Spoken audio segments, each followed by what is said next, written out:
Actually,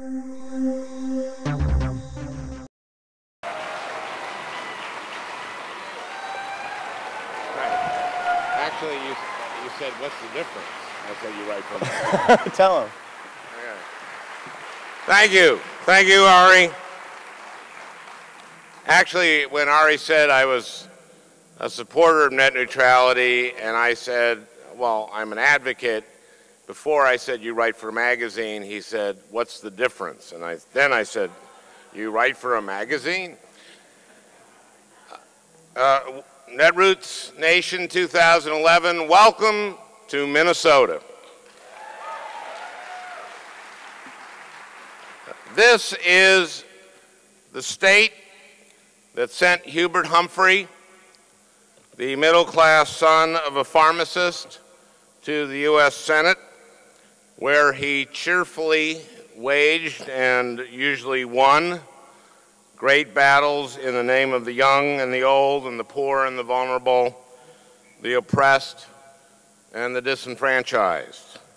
This is the state where Walter Mondale, who at age 20 had helped organize Humphrey's first Senate campaign, rose to become the living embodiment of common sense, Midwestern progressive values.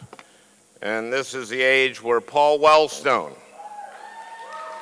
a professor down at Carleton College in Northfield, became my hero and the hero of a generation of progressives who believed, as he did, that we all do better when we all do better. We all do better when we have health care. We all do better when we all can get a good education. We all do better when we can earn a fair wage at a good job. We all do better when we can find a good home and economic security and justice when we are wronged. Today, 100 years after Hubert Humphrey was born, nearly a half a century after Walter Mondale began his legendary career in public service, and 2 decades after Paul Wellstone won his first race for the Senate, we gather in Minnesota to take stock. We all believe that we all do better if we all do better. The question is, how are we doing? And if we're talking about the fate of ordinary families, the answer is clear: we're losing. The American middle class is in trouble. Median family income is down. Jobs are scarce. Opportunities that people thought they'd earn through hard work are disappearing before their eyes. Working families are falling further and further behind. And that means it's hard for progressives not to feel like we're losing too. Our movement is about putting the concerns of those working families at the forefront of our national agenda. Now, you can argue that Democrats in Congress should be doing more to win legislative battles. Although, as someone who is in the room every day, I can tell you that I have no doubt for a second on my colleagues' commitment to moving our country in the right direction. And you can argue that the Democratic Party should be using different tactics to win elections. But the fact remains, we as a progressive movement are losing the argument, one issue after issue. We are playing defense. We're ready to fight for cap and trade, but instead we're forced into an argument about whether global warming even exists. We're ready to fight for the Employee Free Choice Act, but instead we're forced into an argument about whether workers should have any rights at all. As proud as we are of our fight, the fight of our movement as shown in Wisconsin and around the country in the face of Republican efforts to end collectively bargaining, we know that these aren't the conversations we should be having in 2011.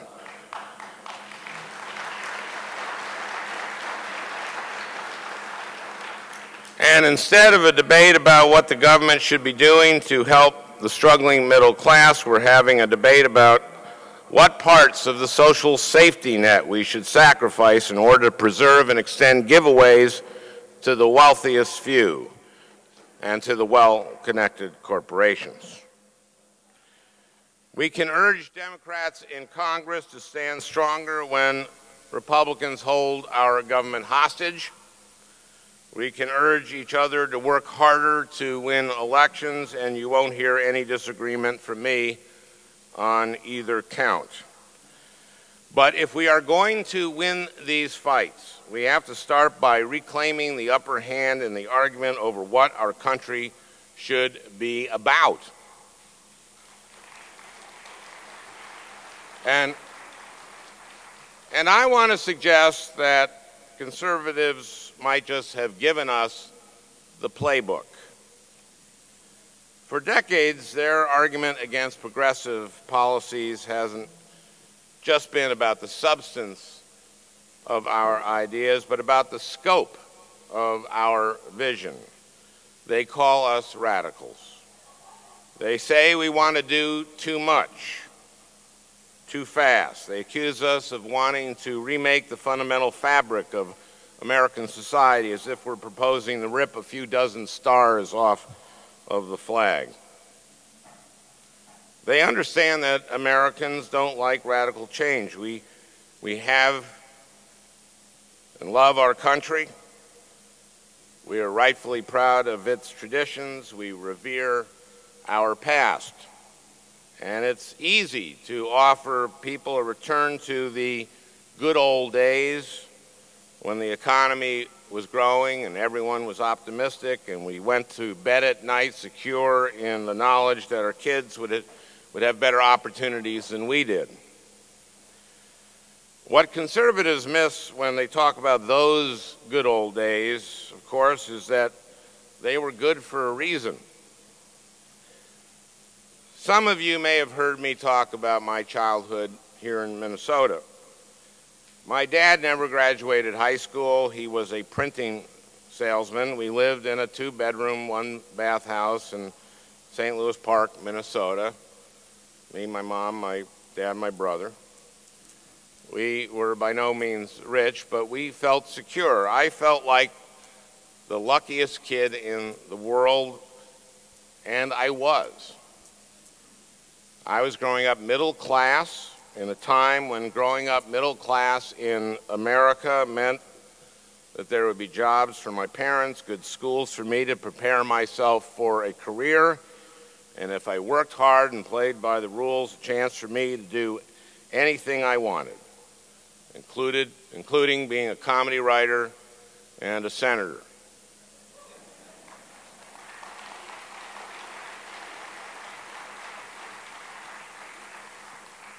In that order. Between 1947 and 1977, we experienced 3 decades of incredible growth that flowed to the middle class. As we grew together.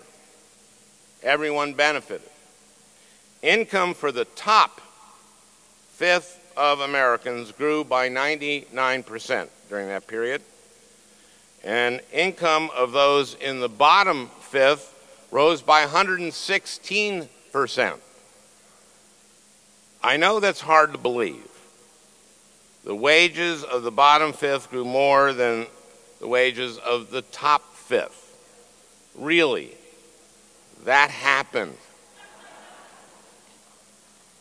Meanwhile, the middle class could afford to buy more, so there was more demand, and that meant there were more jobs. And with the tax dollars that came from all this growth, the government built 40,000 miles of straight freeways that greatly reduced the cost of transporting goods. We invested in education that prepared kids for the workforce and created innovations that created entire new industries and strengthened the social safety net so that everyone could aspire to the middle class. Oh, and we sent a man to the moon. Actually, a number of them. Which brings me to my wife, Franny. When she was 17 months old, her dad, a decorated World War II vet, died in a car accident, leaving my future mother-in-law widowed at age 29 with 5 kids. That family made it because of Social Security survivor benefits.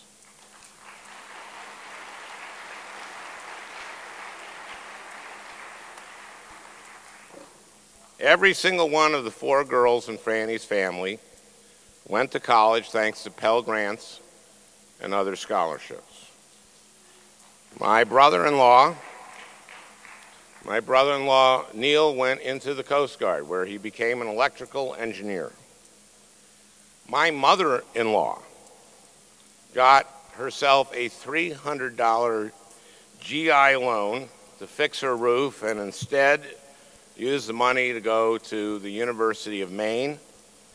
She became a grade school teacher and taught poor kids, Title I kids, and so her loans were forgiven. She and all 5 of those kids became productive members of society. They pulled themselves up by their bootstraps, but first they had to have the boots, and the government gave Fanny's family the boots.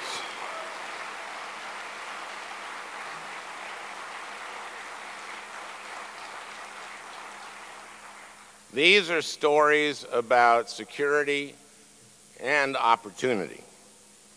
These are stories about the American dream. These are stories about the country we are so proud to call our own, the one we all want to protect and preserve. But they are also stories about a progressive America, one in which the government adopts the principle that we all do better when we all do better. It was our vision that government should provide economic security for the middle class and provide the boots for people who were looking to pull themselves up into the middle class. It is our vision that America should be in the business of making things, that we should invest in innovation and infrastructure so that we could have an economy where there's enough for everyone. It was our vision that American workers should earn enough to buy what they produced. It was our vision that everyone should have basic rights at work, and no matter how powerful their employer, and that the law should be a place where anyone can turn for justice. And although that vision always remained a work in progress, Hubert Humphrey and Walter Mondale and Paul Wellstone and generations of progressives made this country what we dreamed it could be for millions and millions of families.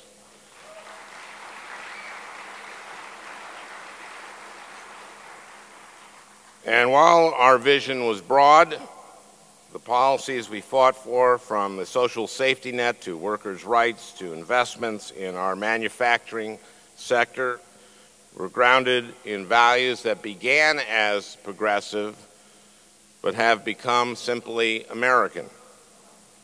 And having built that America, we're all so proud of it. It's now up to us to save it. Progressives, in a way, are the new conservatives. We want to conserve what we fought so hard to build. The right-wingers who call themselves conservatives are the ones who want radical change in the way our government works and the way our country works. Newt Gingrich went on Meet the Press last month and said that the Ryan plan that would end Medicare was, quote, right-wing social engineering, unquote, that it was, quote, too big a jump. He has spent the month since apologizing, but for once in his life, Newt was right. Actually, that's not entirely fair. Newt was calling for electronic medical records before the rest of the country really got on board on that one, and so he was right that one other time. You got to give a guy credit, right?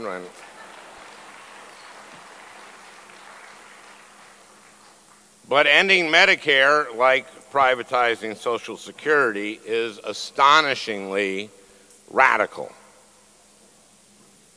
Part of the middle class promise is that after a lifetime of hard work, you'll be able to retire and enjoy the fruits of that labor. Medicare was established to secure that promise. There was no private insurance market for people over 65 back when Medicare passed. And if Republicans destroy Medicare, there won't be one now.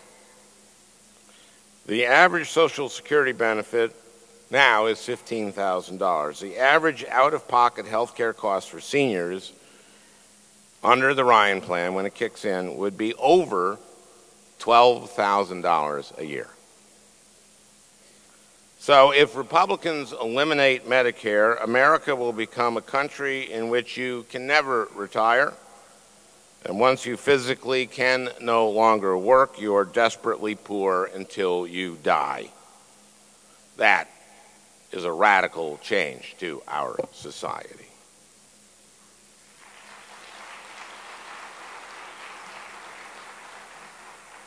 The Republican agenda is a radical vision in which Medicaid is slashed to the bone, in which we start to balance the budget on the backs of literally our most vulnerable citizens. Say you have a parent who suffers from dementia and lives in a nursing home. If Republicans pass these Medicaid cuts, you'd better be ready to take that parent in, even if you can't take care of your parent. That is a radical change to our society. The Republican vision is one in which we cut billions from job training and education and infrastructure, the things that enable ordinary Americans to find good jobs, enable businesses to find the customers and trained workers that they need to grow, and enable middle-class families to build real economic security. All these cuts just to fund more tax cuts for people who are richer than any people have ever been in the history of the world. It's a vision in which employees have no protection from their employers. Ordinary Americans have no access to the courts when they are wronged, and big corporations control everything from our media to the internet to our democracy. After decades of fighting any interpretation of the Constitution that secured basic rights for all Americans, conservatives have somehow found in that text special First Amendment rights for oil companies. The growing gap between rich and poor, the failure of our generation to leave our kids the America we inherited from our parents, and the inability of our political system to respond to these crises, for today's Republican parties, these are features, not bugs. The right wants America to be a nation of social Darwinism, in which the powerful are protected by government, and the rest of us are on our own. To achieve it, they'll say things that aren't true, disown ideas they used to support, contradict themselves on everything from the legislative process to how the weather works. They'll let the government shut down, let us default on our debts, bring our country to its knees to fulfill its ideological fervor. So how do we stop them? Well, I haven't been in politics my whole life, but I think we always win when we work together and stand on our values.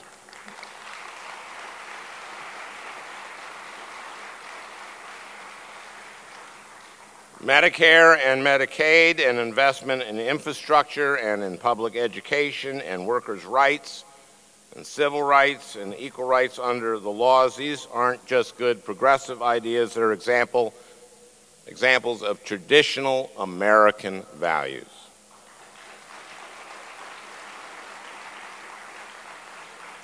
And when Republicans talk about destroying these things, they are talking about turning their backs on the America that we have built.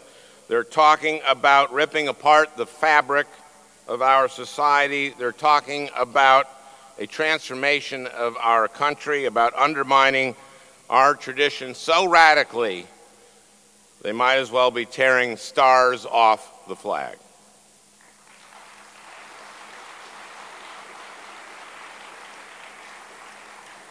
And we should say so.